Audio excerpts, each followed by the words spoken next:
My name is Riki. I'm 35 years old. I live in Houston, Texas, and I'm an automotive and diesel mechanic. Growing up, my grandfather was always a hands-on person, and one of my very first times with doing anything with mechanics, he handed me a starter and said, all right, here's the tools you need, here's the starter, go find it and replace it. Let me know when you're done, we'll test it. And I was probably about 7 years old. Anything that requires me to pick up a tool, I'm using my entire body to do this. It's a lot of little things here or there. If you're not stretching out after work, I mean, how many people could say they actually come home and stretch and relax afterwards? I love being a patient with the joint, mostly because of its convenience and its efficiency. In and out, ready to go. I'm not taking a lot of time out of my day. Any ache or pain that I get, I'm able to go in during my lunches or in between shifts and get it taken care of right away.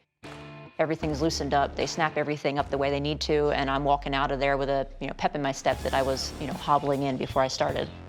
With me always being a mechanic, working on cars, doing the tune-ups, doing the repairs, sometimes I need to go in for my own repairs, and the joint is kind of like my shop for my body being the vehicle.